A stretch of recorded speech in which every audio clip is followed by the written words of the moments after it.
Hi everyone, आप सभी को एक और नई वीडियो में स्वागत है। तो आप लोग कैसे हैं? आशा करता हूं कि आप लोग अच्छे होंगे। तो फाइनली आज फिर से मैं आप लोगों के लिए एक और वीडियो लेकर आया हूं, जिसमें मैं आप लोगों को बताने वाला हूं क्लास 10th सोशल साइंस के एक और इम्पोर्टेंट टॉपिक जो है संसाधन, और इसके प्रकार के बारे में जानने वाले हैं तथा इसके उपयोग क्या क्या हैं। सो आप लोग इस वीडियो को पूरा ज़रूर देखें। मैं ये गारंटी लेता हूँ कि अगर आप इस वीडियो को पूरा देखते हैं तो आपको इस टॉपिक में कभी भी कोई प्रॉब्लम नहीं आएगी। सो आप लोगों की कीमती समय को ध्यान में रखते हुए बिना समय की बर्बादी किए वीडियो की शुरुआत करते हैं। तो चलिए हम लोग समझते हैं। तो पहला है कि संसाधन किसे कहते हैं। संसाधन तो समझिएगा कि मानव जीवन में मतलब जैसे हम लोग जितना भी चीज़ का उपयोग करते हैं सारे के सारे संसाधन कहलाएंगे। वही यहाँ पे लिखे हैं कि मानव जीवन में उपयोग में आने वाली सभी वस्तुएं संसाधन कहलाती है। मतलब मानव जीवन में जितना भी वस्तुएं उपयोग में लाई जाती है उसको हम लोग संसाधन कहते हैं। यहाँ तक हम लोग भी एक संसाधन ही है, और हम लोग जितना भी चीज़ देख रहे हैं आसपास में सारी चीज़ संसाधन है। जिससे बात करेंगे हम लोग जल क्या संसाधन है, क्योंकि इसका उपयोग हम लोग पीने के लिए करते हैं, या फिर खेत की सिंचाई के लिए करते हैं, या फिर अन्य कामों के लिए करते हैं। जैसे पेड़ पौधा का भी हम लोग उपयोग करते हैं। आप लोगों को पता होगा कि पेड़ पौधे से ही हम लोगों को ऑक्सीजन मिल पाता है। हवा भी हम लोगों के लिए बहुत ही इम्पोर्टेंट है, यानी बहुत ही उपयोगी चीज़ है, क्योंकि अगर हवा नहीं रहेगा तो हम लोग सांस नहीं ले पाएंगे, हम लोग जीवित नहीं रह पाएंगे। तो ये सब क्या हो जाएगा? संसाधन। मतलब जितना भी वस्तु है आसपास में आप लोग देखते हैं सारा का सारा लमसम संसाधन ही होगा, क्योंकि सारे चीज़ का हम लोग उपयोग करते हैं। तो जितना भी चीज़ का हम लोग उपयोग करते हैं उसी को हम लोग संसाधन कहते हैं। और हम लोग भी संसाधन है। क्यों? क्योंकि हम लोग भी काम करते हैं। जैसे मैं अभी आपको पढ़ा रहा हूँ तो मैं संसाधन का काम कर रहा हूँ, आपके लिए मैं उपयोगी हूँ ना, तो मैं क्या संसाधन हो गया हूँ। जैसे मोबाइल है, मोबाइल का आप उपयोग कर रहे हैं पढ़ने के लिए, तो मोबाइल क्या हो जाएगा? संसाधन हो जाएगा। कलम संसाधन हो जाएगा, कॉपी संसाधन हो जाएगा, किताब संसाधन हो जाएगा। जितना भी चीज़ देख रहे हैं सारा का सारा ये सब संसाधन हो जाएगा। अब संसाधन जो है ये भौतिक और जैविक दोनों हो सकते हैं। मतलब भौतिक और जैविक दोनों हो सकते हैं। भौतिक मतलब जैसे कि जल वगैरह ये सब क्या हो गया? भौतिक संसाधन में आ जाएगा। जैविक भी हो सकता है, जैसे जैविक मतलब मनुष्य यानी जीव, पेड़ पौधा, ये सब क्या हो गया? जैविक संसाधन। तो चलिए अब आगे समझते हैं। देखिए आगे है कि भौतिक संसाधन में क्या क्या आएगा? भूमि मतलब धरती, ये क्या हो जाएगा? धरती मतलब खेत वगैरह जो है वो क्या हो जाएगा? भौतिक संसाधन। मृदा मतलब मिट्टी क्या है? भौतिक संसाधन है। जल ये भौतिक संसाधन है। हवा ये सब क्या है? भौतिक संसाधन है। और जैविक संसाधन में क्या क्या आएगा? तो जैसे वनस्पति मतलब पेड़ पौधा। आप लोगों को पता होगा कि पेड़ पौधा भी एक तरह से सजीव ही है, क्योंकि वो भी सांस लेते हैं। आप लोगों को पता होगा कि पेड़ पौधा कार्बन डाइऑक्साइड लेते हैं और हम लोगों को ऑक्सीजन देते हैं, तो वो भी एक तरह से जैविक है, क्योंकि वो भी बढ़ते हैं। उसके बाद जलीय जीव जैसे मछली वगैरह, ये सब क्या हो गया? जैविक संसाधन हो गया। जैसे मनुष्य मतलब हम लोग क्या हैं? सजीव हैं, तो हम लोग क्या हो गए? जैविक संसाधन। यानी जितना भी जीव है सारे के सारे जैविक संसाधन में आएंगे। अब आगे समझते हैं। आगे बोला जा रहा है कि जिम्मरमैन, यहाँ पे समझिएगा, यहाँ से क्वेश्चन पूछा जाता है। लिखा हुआ है जिम्मरमैन ने कहा संसाधन होते नहीं बनते हैं। संसाधन होते नहीं बनते हैं। किसने कहा था? जिम्मरमैन ने।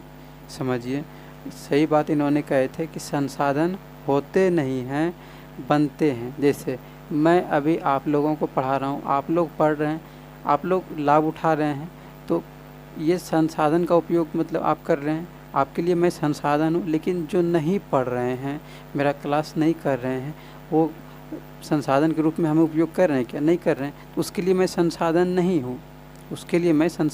हूँ। लेकिन आपके लिए मैं संसाधन हूँ, क्योंकि मैं आपके लिए उपयोगी हूँ। तो वही बात है कि संसाधन होते नहीं बनते हैं। आप मुझे संसाधन बनाए हैं, आप मेरा क्लास कर रहे हैं, मतलब मुझे संसाधन बनाए हैं तब मैं संसाधन बना हूँ। और जो लोग नहीं बनाए हैं तो उसके लिए मैं संसाधन नहीं बना हूँ।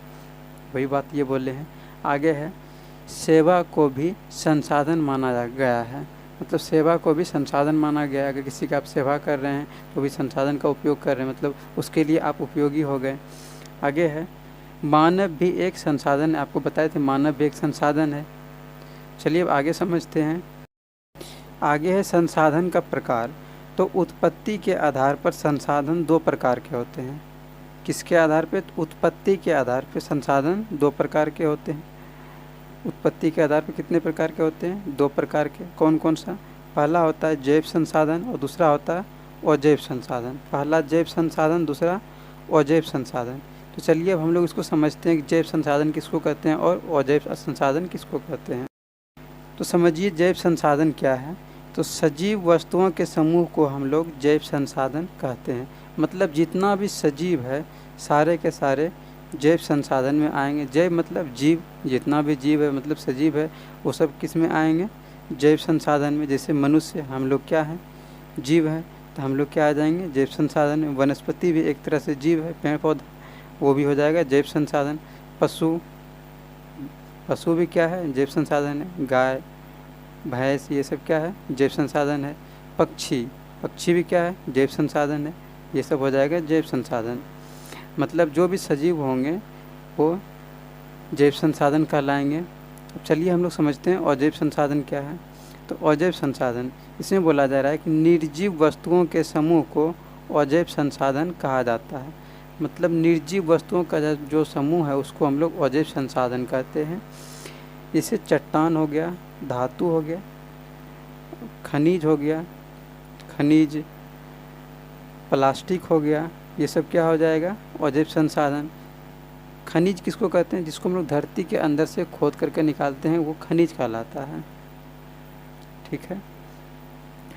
तो जैविक संसाधन में क्या होगा कि जो भी जीव वगैरह आएंगे सब जैविक संसाधन में आएंगे, यानी सजीव। और अजैव संसाधन में क्या हो जाएगा कि इसमें जो भी निर्जीव वस्तुएं आएंगे वो हो जाएगा अजैव संसाधन। तो चलिए अब आगे हम लोग समझते हैं।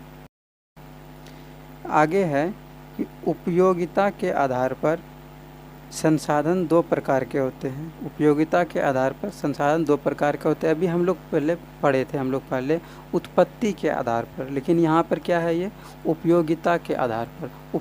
उसमें क्या था? उत्पत्ति मतलब जन्म के आधार पर। यहाँ पर है ये उपयोगिता के आधार पर, मतलब उपयोग करने के आधार पर। तो उपयोगिता के आधार पर मतलब हम लोग इसे उपयोग करते हैं, कोई भी चीज़ का उपयोग कर रहे हैं। इसे हम लोग जल का उपयोग कर रहे हैं, जल हम लोग पीते हैं उसका उपयोग कर रहे हैं, पेट्रोल का उपयोग कर रहे हैं, कोयला का उपयोग कर रहे हैं। तो उसके आधार पर हम लोग संसाधन को दो प्रकार में बांटे हैं। पहला है नवीकरणीय संसाधन और दूसरा है अनवीकरणीय संसाधन। चलिए अब इसके बारे में हम लोग समझते हैं। तो समझिए, पहला है नवीकरणीय संसाधन। तो वैसे संसाधन जिन्हें पुनः प्राप्त किए जा सकते हैं, वैसे संसाधन जिन्हें पुनः प्राप्त किए जा सकते हैं उससे हम लोग नवीकरणीय संसाधन कहते हैं। मतलब जिससे हम लोग एक बार उपयोग कर लिए हैं और फिर से हम लोग उसको प्राप्त कर सकते हैं, उसको हम लोग नवीकरणीय संसाधन कहते हैं। जैसे सौर ऊर्जा मतलब धूप। ऐसा थोड़ी ना है कि आज अगर धूप उगाए तो कल नहीं उगेगा, कल भी उगेगा। आज हम लोग धूप का उपयोग किए हैं, जैसे कि सौर ऊर्जा प्लेट को लगाए हैं अगर, तो आज उपयोग किए हैं तो कल भी उगेगा, कल भी हम लोग उपयोग करेंगे। ऐसा थोड़ी ना ख़त्म हो जाएगा, नहीं होगा। तो ये क्या हो गया? नवीकरणीय संसाधन। मतलब जिसका उपयोग हम लोग बार बार कर सकते हैं, जो ख़त्म जल्दी नहीं हो सकता है। उसके बाद है पवन ऊर्जा, मतलब हवा का क्या ख़त्म हो सकता है? अगर आज हम लोग सांस ले रहे हैं तो ऐसा थोड़ी ना कल ख़त्म हो जाएगा, मतलब फिर से हम लोग कल सांस ले सकते हैं।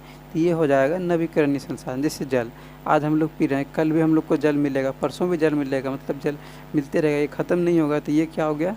नवीकरणीय संसाधन। मतलब हम लोग एक बार अगर उपयोग कर लिए फिर हम लोग इसको उपयोग कर सकते हैं, ये ख़त्म नहीं हो सकता है। तो वो हो गया नवीकरणीय संसाधन। अब चलिए हम लोग समझते हैं अनवीकरणीय संसाधन। आगे है अनवीकरणीय संसाधन। तो वैसे संसाधन जिन्हें पुनः प्राप्त नहीं किए जा सकते हैं उसे हम लोग अनवीकरणीय संसाधन कहते हैं। मतलब जिससे हम लोग एक बार उपयोग कर लिए हैं फिर हम लोग पुनः उसे प्राप्त नहीं कर सकते हैं, और अगर ज़्यादा उसका उपयोग करेंगे तो वो ख़त्म हो जाएगा। तो वो सब अनवीकरणीय संसाधन कहलाएंगे। जैसे कोयला, आप लोगों को पता होगा कि धरती के अंदर से कोयला निकाल करके हम लोग उसका उपयोग करते हैं। अगर यदि कोयला ख़त्म हो गया तो फिर हम लोगों को कोयला नहीं मिल पाएगा। तो ये क्या हो गया, अनवीकरणीय संसाधन, क्योंकि कोयला को बनने में हज़ारों लाखों साल लग जाते हैं। ये कोयला क्या हो गया, और नवीकरणीय संसाधन। जैसे पेट्रोल, पेट्रोल भी आप लोगों को पता होगा कि इसको हम लोग धरती के अंदर से निकालते हैं। अगर यदि इसका ज़्यादा उपयोग करते हैं तो ख़त्म हो सकता है, ख़त्म हो जाएगा तो फिर हम लोगों को नहीं मिलेगा।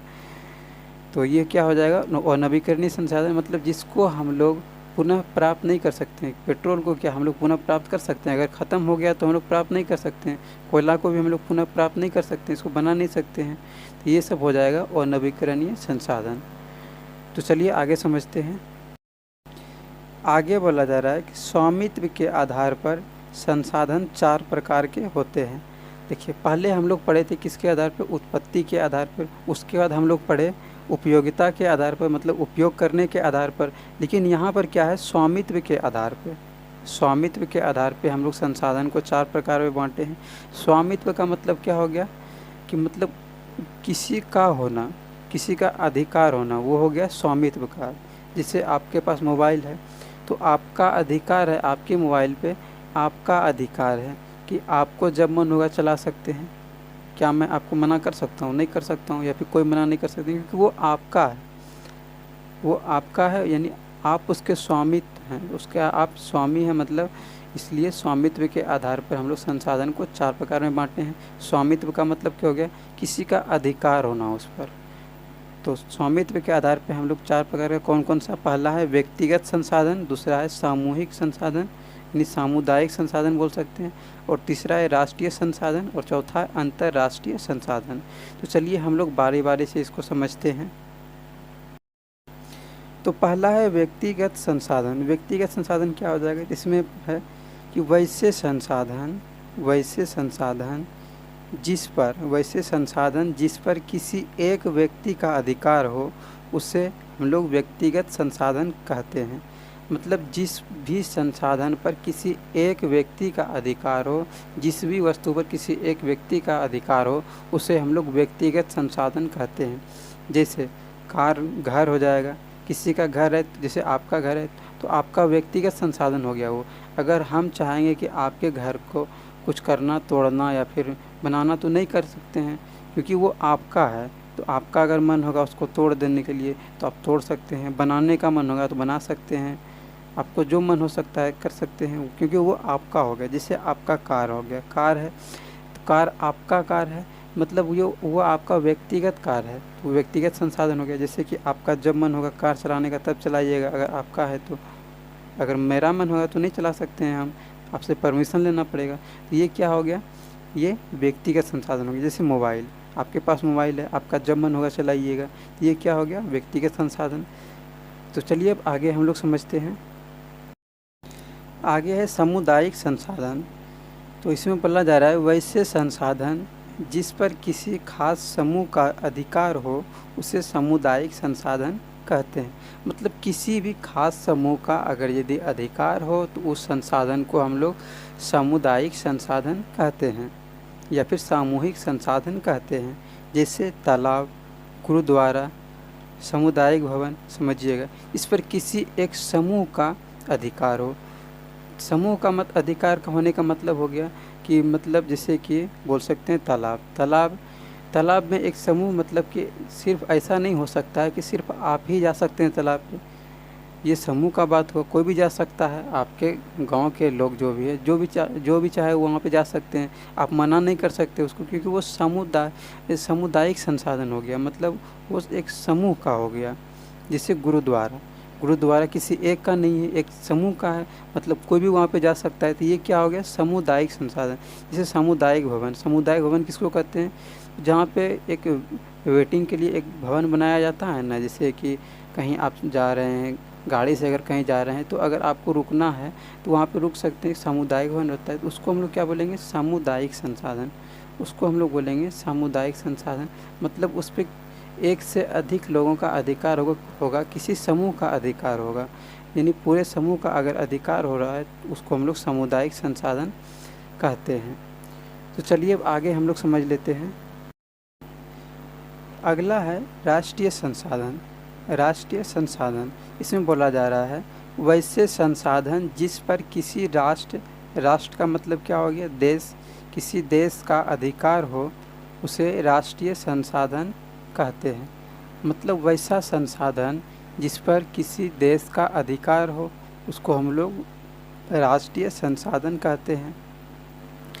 जैसे देखिए, कोई भी संसाधन या फिर कोई भी वस्तु जो किसी देश के अंतर्गत आता है तो वो सभी संसाधन उस देश का संसाधन कहलाता है। जैसे कि आपके देश में अगर यदि कोई नदी है तो वो उसका संसाधन हो गया, दूसरे का नहीं होगा। जैसे कि आपके देश में अगर कोई पहाड़ है तो वो उसका संसाधन हो गया, मंदिर है तो वो उसका संसाधन हो गया, उस देश का संसाधन हो गया, दूसरे देश का नहीं हो सकता है। उसी तरह यहाँ पर है कि बोला जा रहा है किसी देश के अंतर्गत जितना भी संसाधन आते हैं वे उस देश का राष्ट्रीय संसाधन कहलाते हैं। मतलब उस देश का राष्ट्रीय संसाधन कहलाते हैं, जिस भी देश का हो। जैसे हम लोग के भारत देश का, जैसे कि बोल सकते हैं कि गोलघर, पटना में जैसे गोलघर है तो वो किसी एक का नहीं है, मतलब किसी दूसरे देश का नहीं है, वो अपना देश का है। तो वो क्या हो गया, राष्ट्रीय संसाधन हो गया।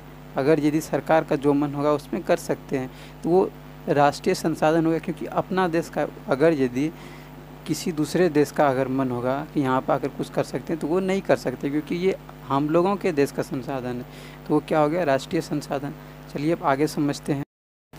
आगे है अंतर्राष्ट्रीय संसाधन। तो इसमें बोला जा रहा है वैसे संसाधन जिस पर विश्व के सारे देश का अधिकार हो उसे अंतर्राष्ट्रीय संसाधन कहते हैं। मतलब वैसा संसाधन या फिर वैसा वस्तु या फिर वैसा चीज़ जिस पर विश्व के सारे देश का अधिकार हो उसको हम लोग अंतर्राष्ट्रीय संसाधन कहते हैं। जैसे सूर्य, अगर यदि कोई चाहेगा कि हम सूर्य का अध्ययन करेंगे तो उसके लिए कोई सा अगर यदि हम लोग सैटेलाइट लॉन्च करेंगे, ऐसा थोड़ी ना है कि कोई सा एक ही देश कर सकता है, कोई भी देश कर सकता है, विश्व के सारे देश कर सकते हैं। तो ये क्या हो गया, अंतर्राष्ट्रीय संसाधन। जैसे तारे, अगर यदि कोई तारे पे जाना चाहेंगे तो कोई भी देश जा सकते हैं, ये क्या हो गया, अंतर्राष्ट्रीय संसाधन।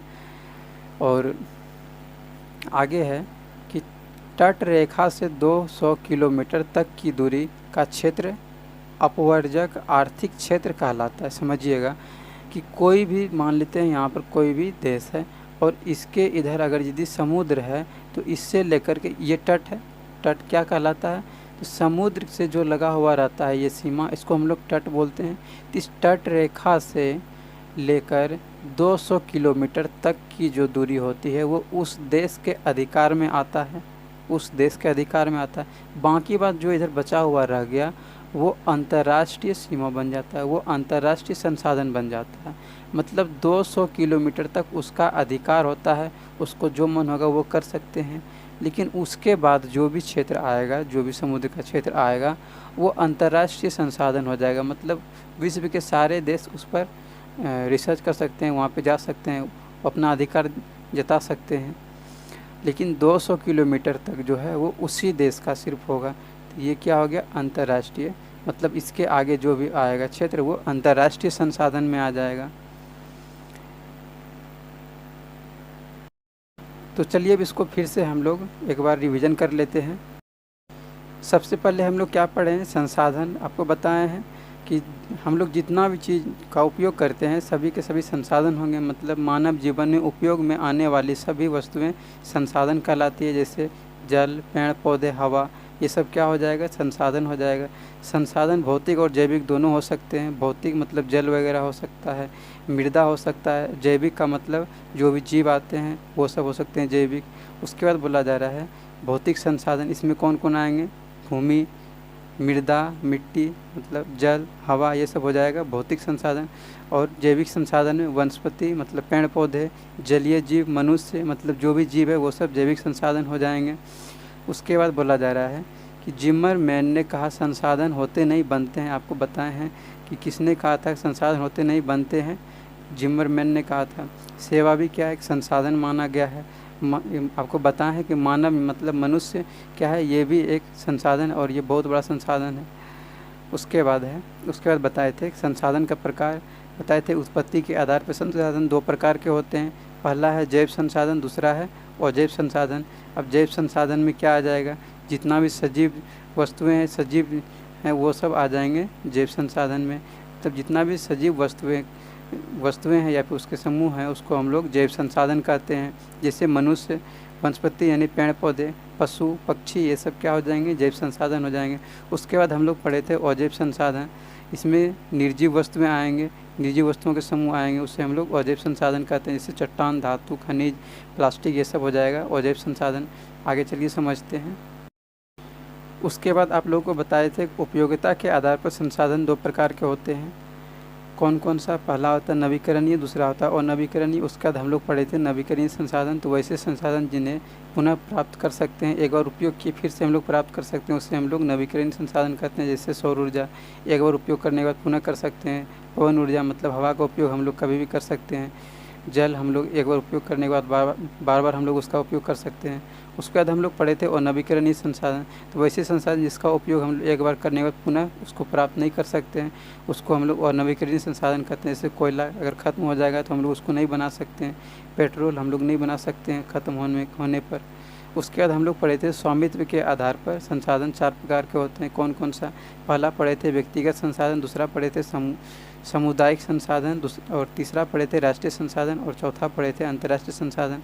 उसके बाद आप लोगों को बताए थे व्यक्तिगत संसाधन में वैसे संसाधन जिस पर किसी एक व्यक्ति का अधिकार हो, उसे हम लोग व्यक्तिगत संसाधन कहते हैं। जैसे आपके घर पे आपका अधिकार है, आपके कार पे आपका अधिकार है, मोबाइल पे आपका अधिकार है, आपके मोबाइल पे, ये सब हो गया व्यक्तिगत संसाधन।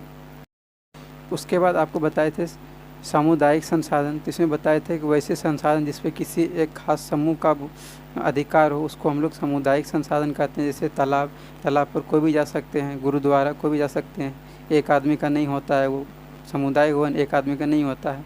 ये सब हो गया सामुदायिक संसाधन। उसके बाद पढ़े थे हम लोग राष्ट्रीय संसाधन, मतलब वैसे संसाधन जिस पर किसी राष्ट्र या फिर देश हम लोग बोल सकते हैं का अधिकार हो, उसे हम लोग राष्ट्रीय संसाधन कहते हैं। मतलब किसी भी देश के अंतर्गत जितना भी संसाधन आता है, जितना भी वस्तुएं आती है, उसको हम लोग राष्ट्रीय संसाधन कहते हैं। उसके बाद हम लोग पढ़े थे अंतर्राष्ट्रीय संसाधन, तो वैसे संसाधन जिस पर विश्व के सारे देश का अधिकार हो, उसको हम लोग अंतर्राष्ट्रीय संसाधन कहते हैं। जैसे सूर्य कोई भी जा सकते हैं, उसका अध्ययन कर सकते हैं, सैटेलाइट को भी उस पर भेज सकते हैं, तारे कोई भी जा सकते हैं, अगर जहाँ कोई भी ग्रह उपग्रह है कोई भी जा सकते हैं, किसी एक देश का नहीं है वो। उसके बाद पढ़े थे तटरेखा से 200 किलोमीटर तक की जो दूरी होती है तटरेखा से लेकर के, वो उसका अपवर्जक आर्थिक क्षेत्र कहलाता है। लेकिन इसके आगे जो भी आता है वो अंतर्राष्ट्रीय क्षेत्र कहलाता है, यानी अंतर्राष्ट्रीय संसाधन। तो आई होप कि आप लोगों को ये टॉपिक आसानी से समझ में आ गया होगा। अब आपको इस टॉपिक में कोई भी प्रॉब्लम नहीं होगा। तो वीडियो को पूरा देखने के लिए धन्यवाद।